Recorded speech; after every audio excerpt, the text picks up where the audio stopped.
The candles had been lit in their hundreds. The great hall of Ashfern Park gleamed with them, a river of flame running the length of a table that seated 42.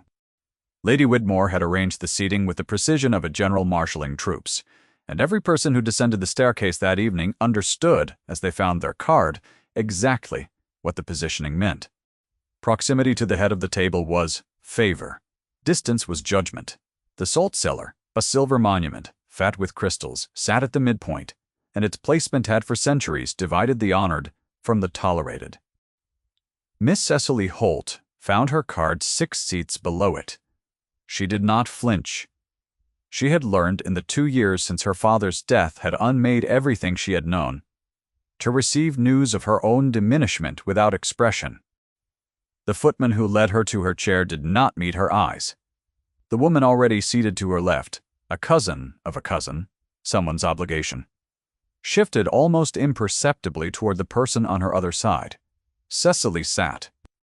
She smoothed the skirt of her gown, the dark green silk that had once been evening wear and was now the only decent thing she owned, and she placed her hands in her lap and looked at the candles.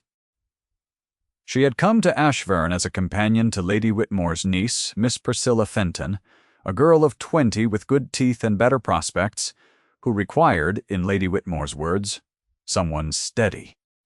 Cecily was 24, and steadiness was what she had left. She had exchanged her name for a salary, her place in society for a room on the 3rd floor, and the understanding that she would be present when required and invisible when preferred. She had thought herself prepared for this. She was not prepared for the salt cellar. At the head of the table, the Earl of Derwent sat and did not yet look at her. He was speaking to the man on his right, something brief, that produced a short nod and then silence. James Ellery, the Earl of Derwent, had the quality of stillness that certain men develop when they have learned that others will wait for them, and yet there was something in it that did not read as arrogance. His face was composed, the jaw set with the habit of a man who controlled himself in public as a matter of course, and the candlelight found the silver at his temples without softening the lines around his mouth. Lady Whitmore, at the seat beside him, arranged her fan across her wrist and said something. The Earl inclined his head. He did not smile. Cecily knew what this dinner was. She had understood it from the morning, when Lady Whitmore had set the cards herself, and had shown them to no one. This dinner was the public presentation of Priscilla Fenton to a room of eligible and socially significant persons, with the Earl of Derwent at the head, and the most appropriate alliance at his right hand. The seating was the argument. Cecily's placement was a footnote at the bottom of that argument, placed there to make the rest of the document legible by contrast. The first remove arrived, and conversation opened around her like a room she had not been invited into. She ate.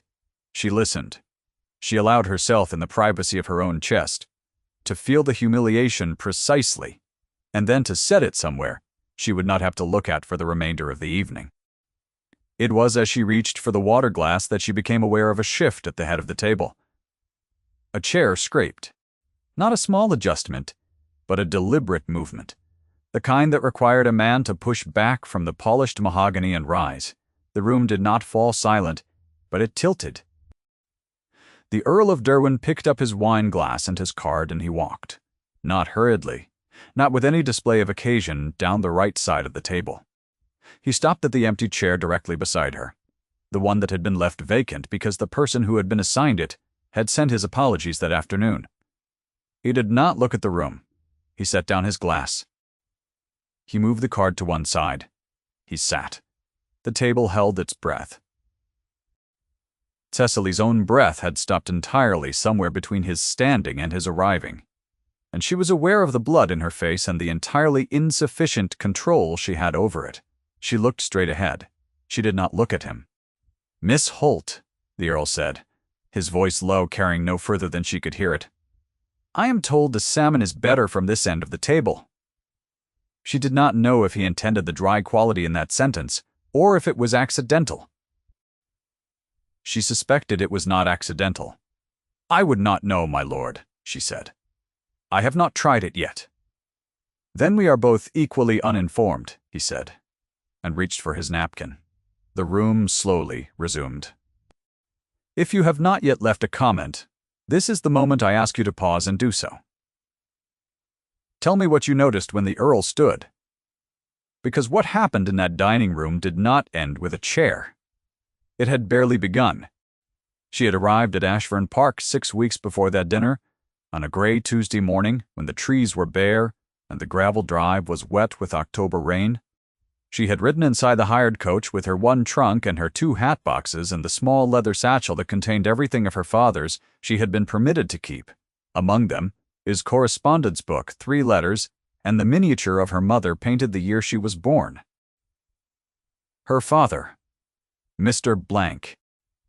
Francis Holt had been a clergyman of modest living and immodest intellect, and he had educated Cecily as though she were his heir rather than his daughter, a fact which had served her in neither the marriage market nor the rooms she now occupied. He had died of a fever in the winter of 1819, owing money borrowed to cover a neighbor's debt, and the living had passed to a nephew within a fortnight. Cecily had packed her trunk and written to her mother's cousin, who had written back with the name of Lady Whitmore.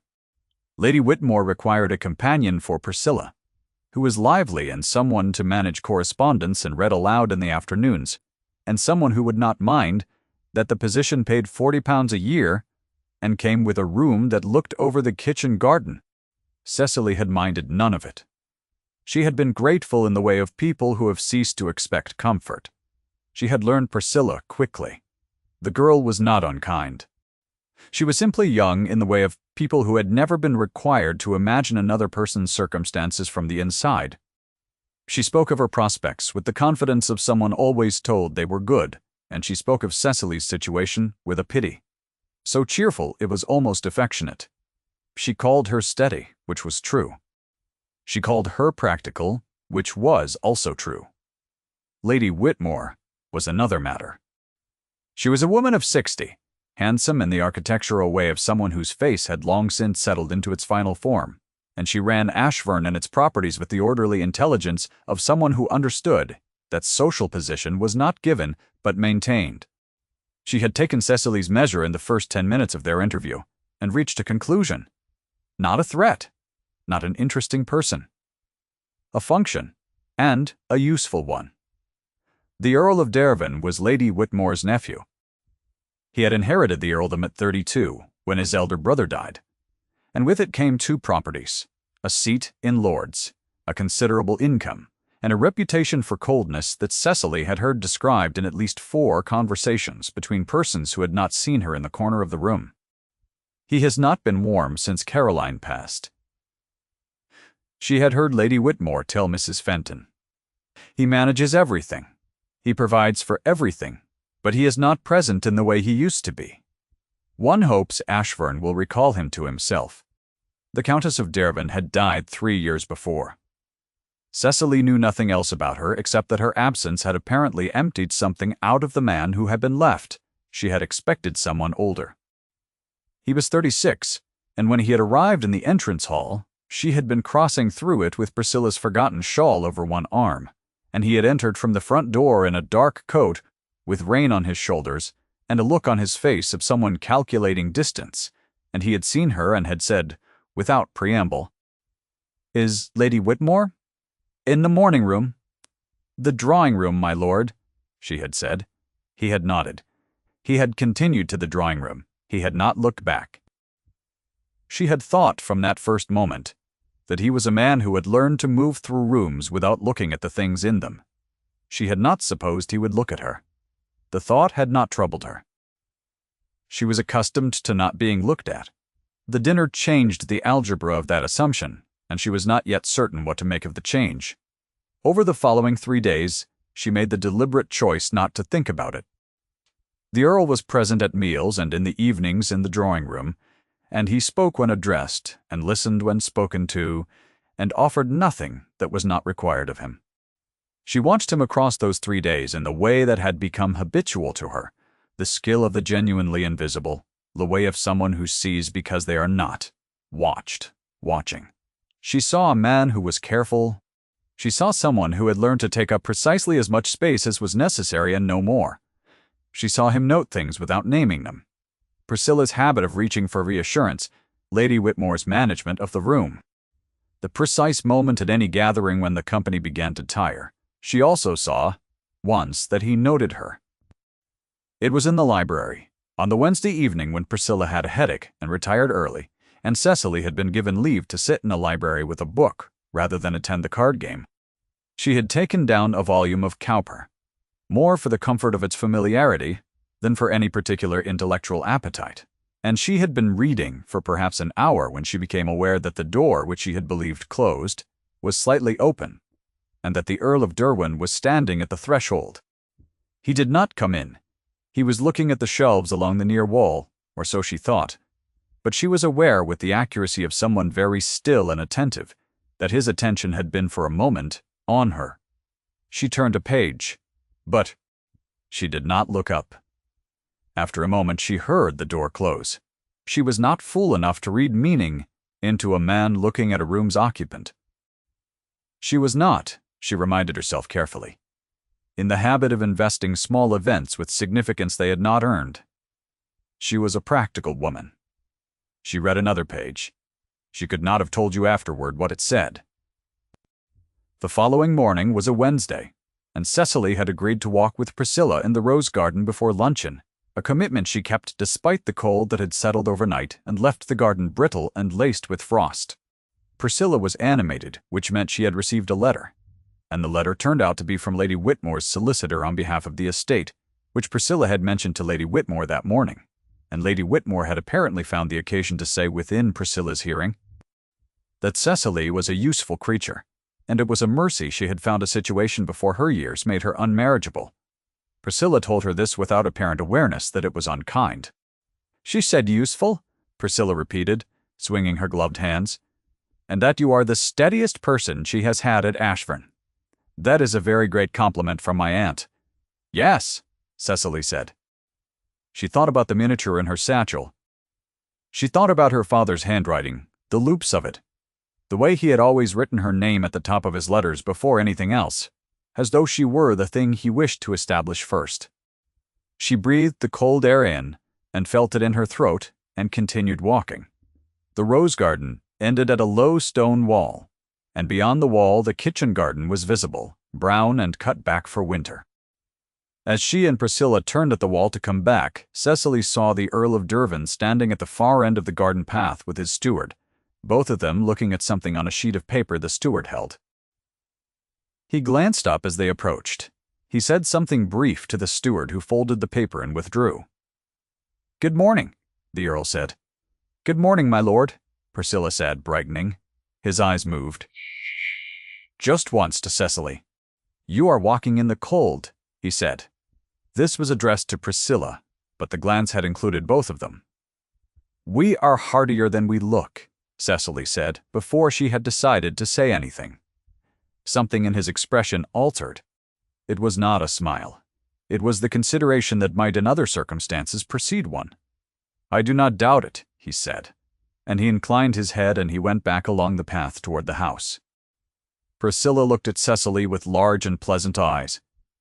"He is very serious," she confided. "Yes," Cecily said. "I believe he is," she had told herself on her walk back inside.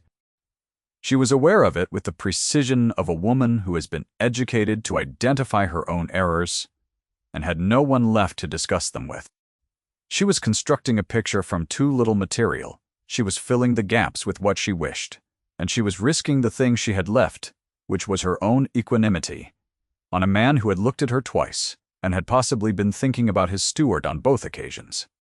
She knew what she was. She knew what she was not. It was Lady Whitmore who clarified the situation, quite efficiently, that very afternoon. She summoned Cecily to the small writing room off the hall, and she sat at her desk with the composure of someone who had decided something and was informing rather than discussing. "My nephew," Lady Whitmore said, "has shown some notice of you, Miss Holt. I wish to say plainly that it is not what you may suppose. He is considerate by habit with persons in dependent positions. He is not given to imprudent attachments. He is looking for a suitable match for himself and for the security of his household. and he has come to Ashfern partly because I have invited suitable persons who may answer the need." "I understand perfectly, my lady," Cecily said.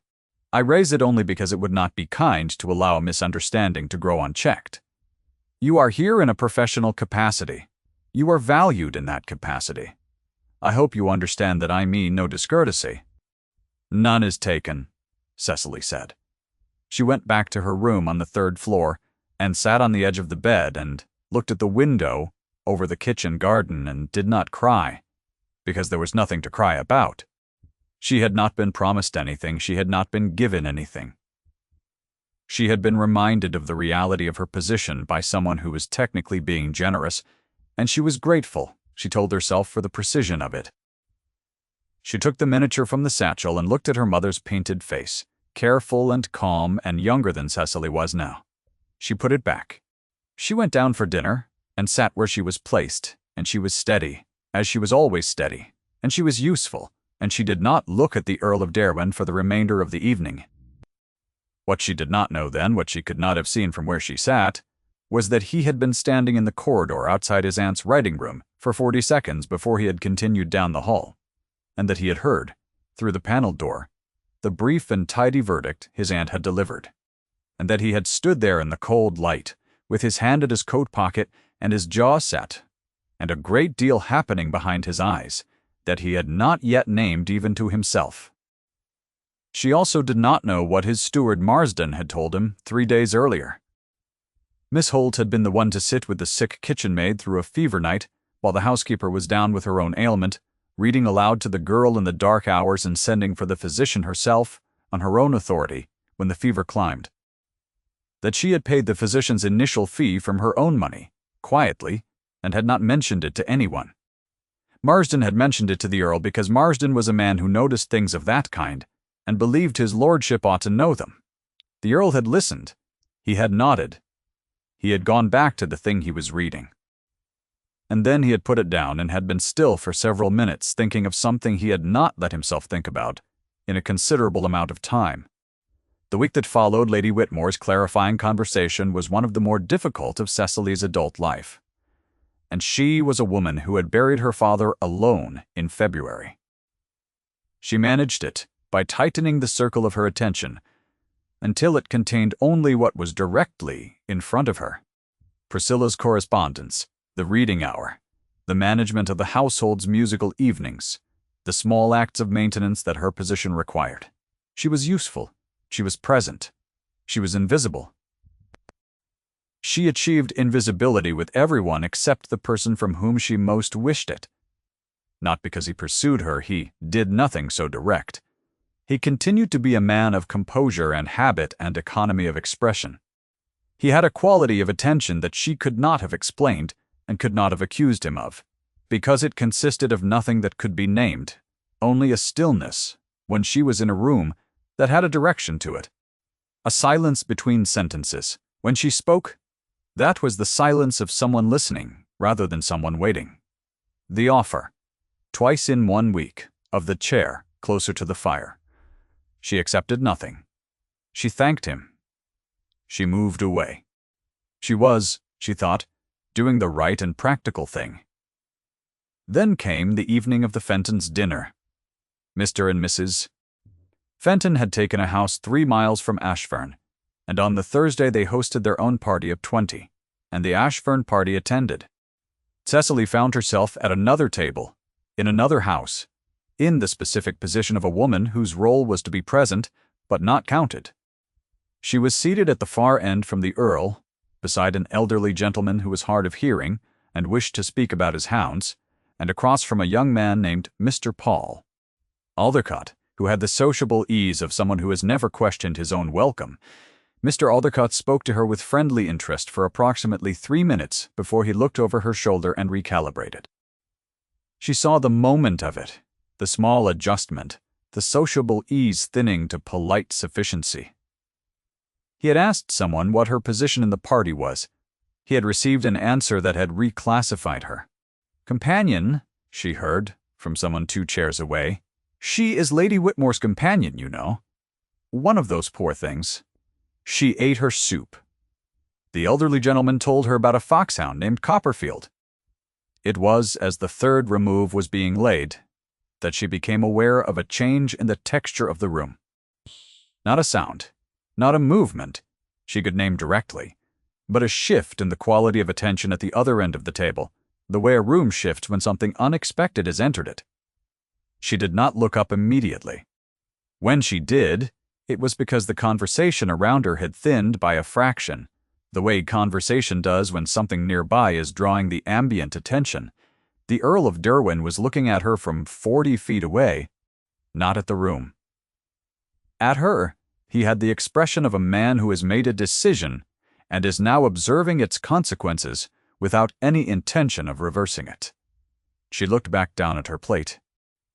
She heard from somewhere in the middle distance Mrs. Fenton say to Lady Whitmore, "I confess I have never understood why you keep a companion of that sort, a clergyman's daughter with no connection and no prospects. It seems an unnecessary complication." Lady Whitmore's response was too low to hear. Cecily finished her soup. The elderly gentleman had moved on to his second-best hound. There was a fortnight between that dinner and the Whitmore ball, and in those 14 days, 3 things happened that Cecily would later understand as significant, though she did not permit herself to understand them at the time. The first was that the Earl asked her, one morning in the library, what she was reading, and she told him, and he reached past her to read the page she had been on, with the expression of someone revisiting a remembered country. "My wife read this," he said, and then he was quiet for a moment, and then he returned the book to her, and he said, "I had forgotten how it begins." He did not explain. She did not ask. She watched him leave, and she held the book a little more carefully afterward, as though it had become something different in the time he had held it. The second was that Priscilla asked Cecily quite openly whether she thought the Earl handsome, and Cecily said that she had not particularly considered it, and Priscilla said, "I think he is looking at you an awful lot for a man who hasn't considered it," and then laughed and ran upstairs, and Cecily stood in the hall alone for a moment and felt something turn over in her chest like a page. The third was Lady Whitmore. She found Cecily in the morning room, sat without preamble, and looked at her with the clear eyes of a woman who has been watching something develop and has reached a conclusion. "I spoke to you," Lady Whitmore said several weeks ago, about my nephew's attentions. "You did, my lady. I spoke in what I believe to be your interest. I understood it as such." Lady Whitmore was quiet. Then she said, "I find I may have misjudged the situation. I do not say this easily." She looked at her hands, folded on her lap. "He has not been this way since before his wife died. I had not thought I would see it again."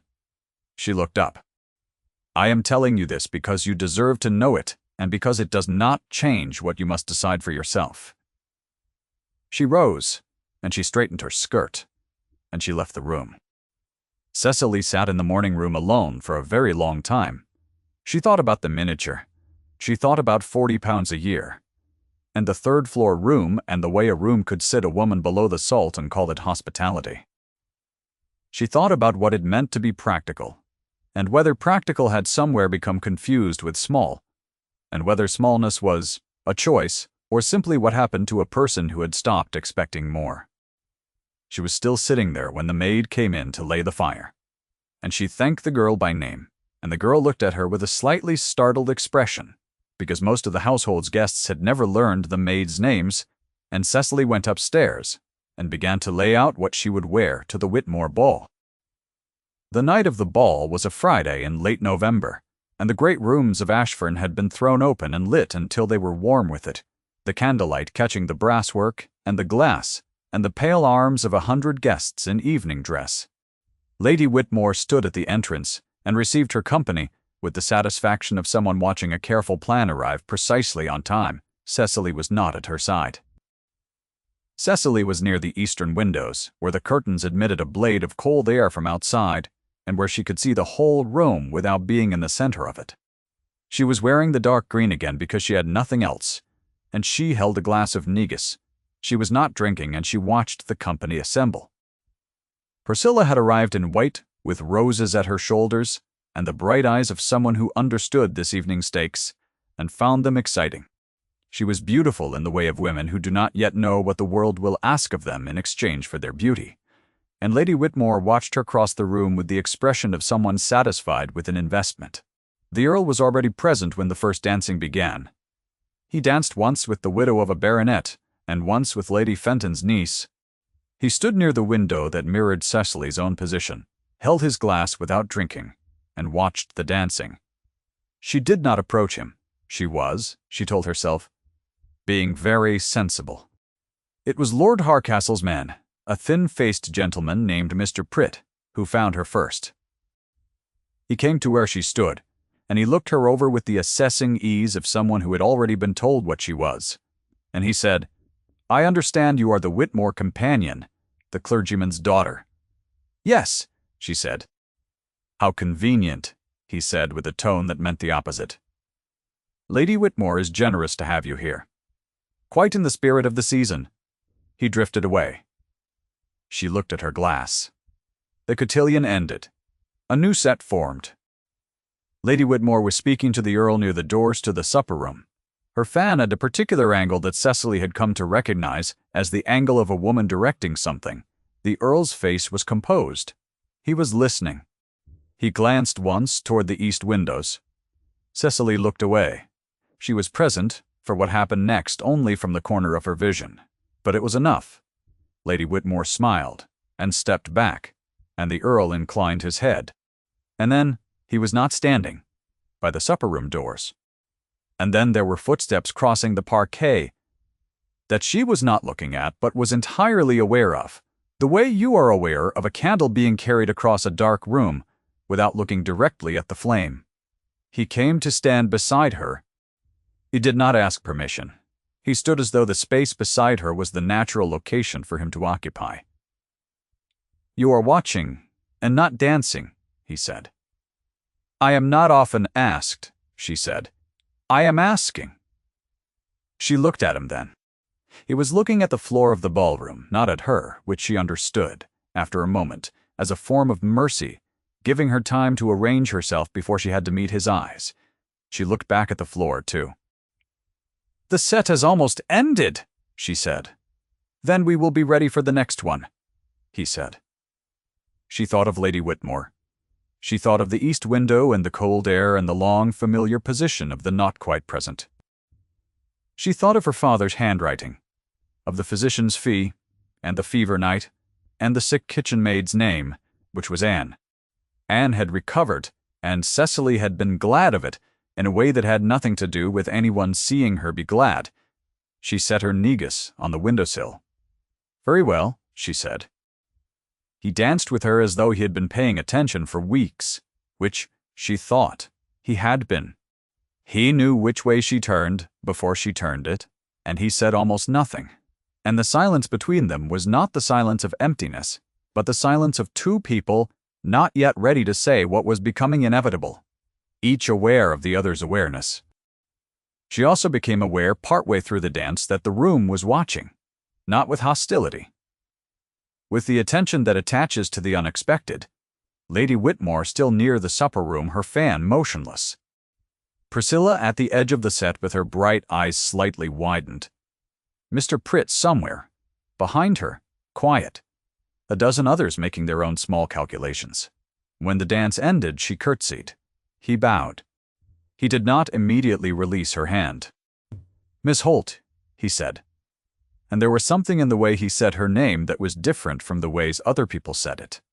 A quality of intention, as though her name were a door he was in the act of opening. "Walk with me." It was not a question. She walked with him. "If you have stayed with us this far, let me ask you something. What do you think it cost him to cross that room? Leave me your answer below, and then let us see how it ends."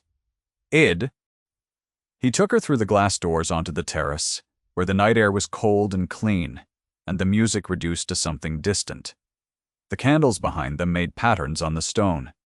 Above, the sky was clear and cold, and filled with the kind of stars that require a country house to be visible.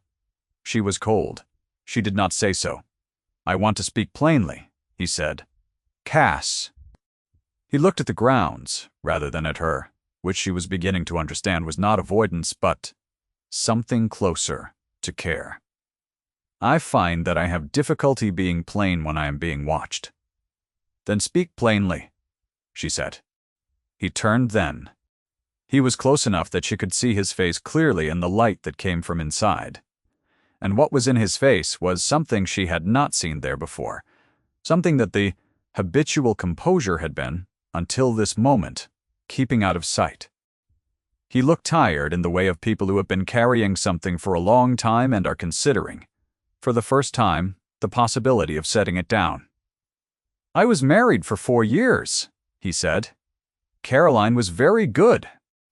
She was genuinely good, and I did not understand in those 4 years what that meant fully. I understood it after. I have been understanding it since." He paused. "I am not telling you this as an excuse for what I am about to say. I am telling you because I think you are entitled to know what you are being asked to stand beside." She waited. The music continued inside. "I am asking you," he said, "to allow me to court you. In proper form, with your consent, with whatever arrangement of chaperonage and propriety makes this legible to the world. I am asking because I have believed for some weeks now, with the frustration of someone who has tried very hard not to believe it, that you are worth knowing, and that I would like to know you." He looked at her steadily. "You may say no. I would prefer that you do not, but you may." The cold air was very present. She was aware of her own heartbeat with an accuracy that surprised her. "You have a considerable position," she said. "I have £40 a year, and a room that looks over the kitchen garden. I am aware of your situation. Your aunt has made it clear, twice, that I am a dependent and not a prospect." "My aunt," he said, "is a woman of great intelligence who occasionally applies that intelligence to things that are not her business. I love her very well, and I have been her nephew for 36 years. And I am telling you that what I do next is my own decision, and no one else's." She looked at him. She looked at the line of his jaw and the set of his shoulders and the tired honesty of his face, and she thought of a man who had stood in a corridor and heard his aunt instruct her, and who had come back to the table the next night and had still moved a chair. "Yes," she said. The word was very small in the cold air. He received it very carefully. "Thank you," he said. He did not reach for her hand. Not yet. But his eyes held something that was not the controlled stillness she had been watching for weeks. "Come inside. You are cold." She was, in fact, cold. She went inside, and she was aware of the warmth of the room as a different kind of temperature than the warmth of the conversation that had just concluded, and she went directly to Priscilla, who took one look at her face and said, "Oh," in a tone of great and genuine pleasure. Lady Whitmore said nothing that evening. She was quiet on the carriage ride home. In the hallway of Ashford, when the party had dispersed toward their rooms and only she and Cecily remained in the entrance hall for a moment, she said, "I owe you an apology, Miss Holt." "You were acting in what you believed was my interest," Cecily said. "I was acting in what I believed was order," Lady Whitmore said, "which is a different thing." She paused. "He has not looked like that since before she died." She went up the stairs. Cecily stood alone in the entrance hall for a moment, the cold air still in her lungs, the candles burning down to their last quarter-inch, and felt, for the first time in 2 years, something in the region of her chest that she had almost forgotten the name for. What followed was, in some ways, the simplest part of the story. The Earl of Dervin called at Ashford the next morning, and spoke to Lady Whitmore, who was his aunt, and not Cecily's guardian, but who was the nearest available authority. And the conversation was brief, and resulted in Lady Whitmore emerging from the morning room with a slightly altered expression, and informing Cecily that she had the Earl's request to drive. Out that afternoon, they drove out, and the next day, and the day after that, the world noticed. The world had opinions. Mr. Pritt, through 2 intermediaries, made a joke that Cecily heard second-hand and declined to feel injured by Mrs. Doe. Harcastle said, within audible range of Priscilla, that it was a great pity the Earl had chosen to make a spectacle of himself over a nobody, and that if he wanted to be charitable there were proper institutions for the purpose. Mrs. Fenton said at a morning call, which Cecily attended in her professional capacity, that she had never understood how some women managed to place themselves, and that she had never thought her the calculating sort, but one never knew. Priscilla relayed these comments with the breathless efficiency of someone who had no idea that relaying them was unkind, and Cecily thanked her and filed each one in the part of her mind she used for things that were true about the world and must simply be known. The Earl, when she told him, partially, carefully, omitting the worst of it, looked at her for a moment with that quality of controlled stillness that she was now better at reading. "You are not nobody," he said. "I know," she said. "I have always known. The difficulty is persuading rooms full of people." "Leave that to me," he said. She did not precisely leave it to him. She was not a woman who left things to others when she could manage them herself. She understood what he meant, and she understood the particular quality of the few words he had chosen, and she let them settle alongside what she already knew about her own worth. It was at Lord and Lady Haverstock's dinner in December, 3 weeks after the ball, that the thing came to its conclusion. The Haverstock dinner was the last significant gathering of the season in the county, the sort of dinner that brought together everyone who had been present at every earlier occasion, which meant that the room contained the complete record of every opinion that had been expressed about her since her arrival at Ashfern. The seating was elaborate, and it placed Cecily at the lower end of the table, near the salt, companion to the guest of minor note on her left. It was a careful placement, not precisely rude, not quite generous, the position of someone whose presence was acknowledged and whose status was defined. The salt cellar was closer this time, 5 places rather than 6.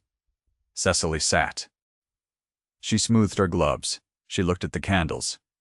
Mrs. Hardcastle was 3 seats above the salt, and clearly present with an intention. She had said something on the way in that Cecily had half heard, not the words but the sound of them.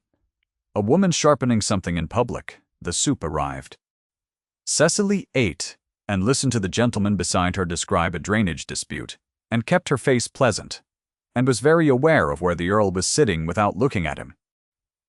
She was on her second course when the tone of a conversation 3 seats away sharpened into audibility. "I do not say it is dishonorable, Mrs. Bursty," Hardcastle was saying to the woman beside her, in the particular volume of someone who intends to be heard by a specific radius of listeners. "I say only that a man of his position might be expected to have better judgment. A companion.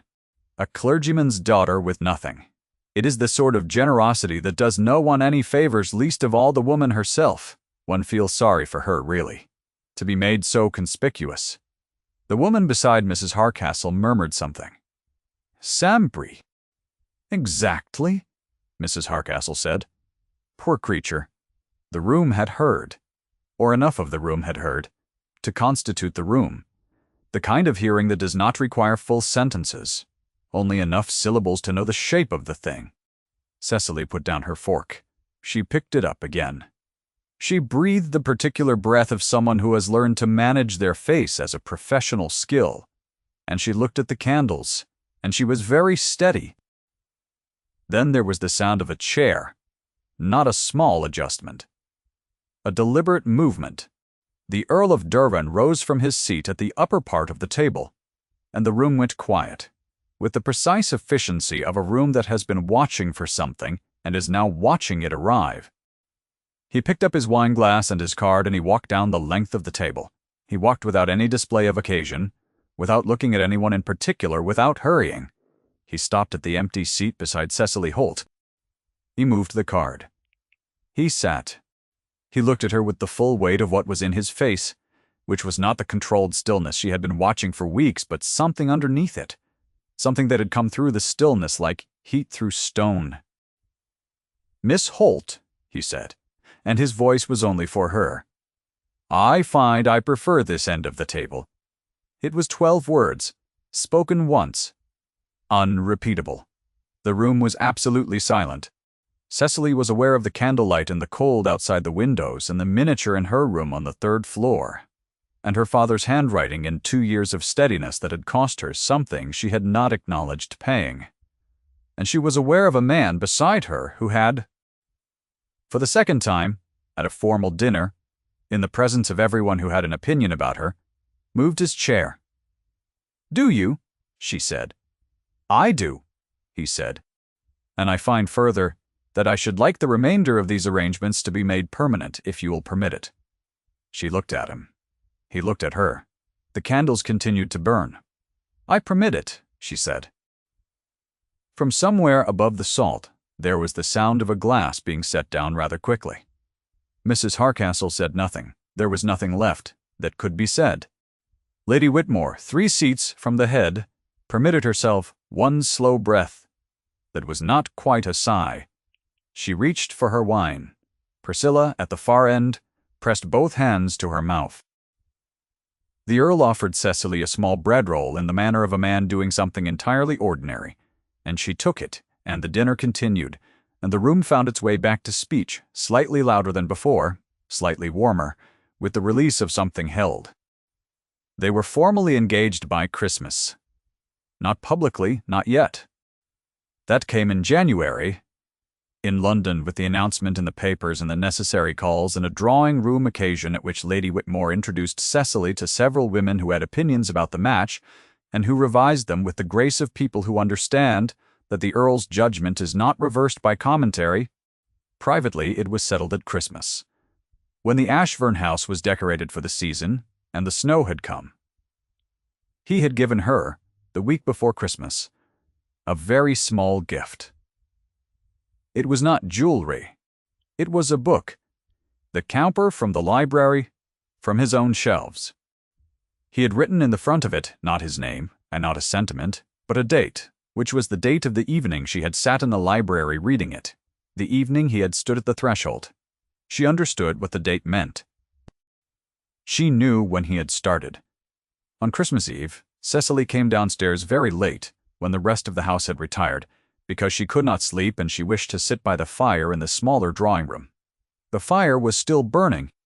The snow outside the window was still falling, the particular fine snow of late December that makes no sound and seems to have been falling forever.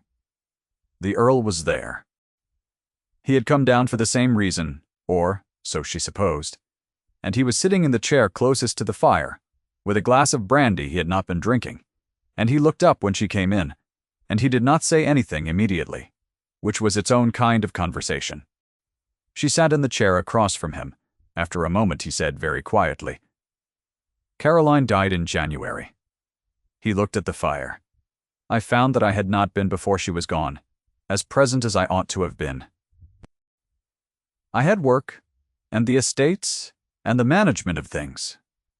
And I had thought there was time to be fully present at some later point when the necessary work was done.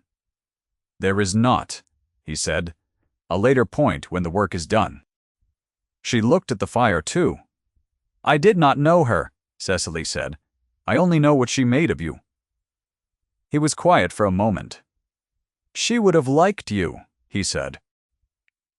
"She was fond of people who did the right thing without making it a performance." The fire shifted. The snow continued outside.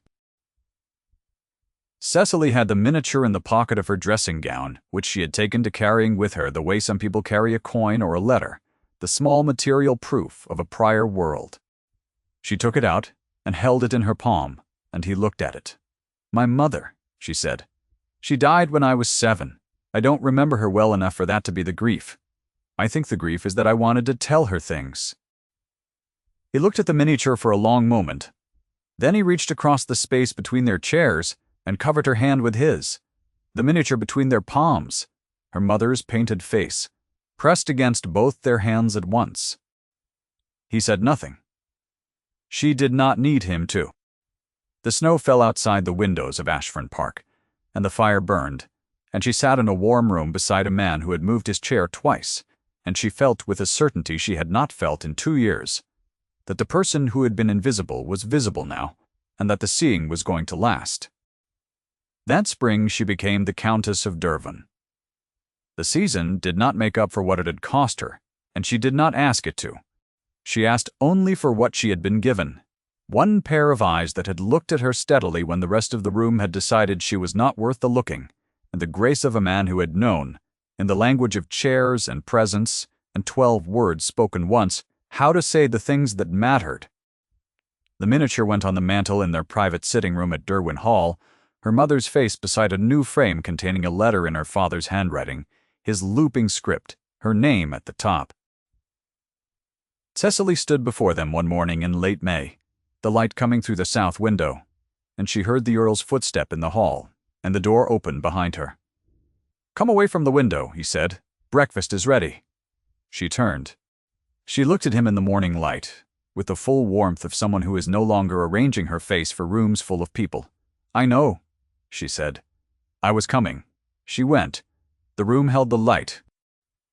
Outside, the grounds of Derwent Hall were very green, and the season had delivered exactly what it had promised. If Cecily's story has stayed with you, leave a word in the comments about the moment that mattered most to you. Thank you for sitting with us until the end.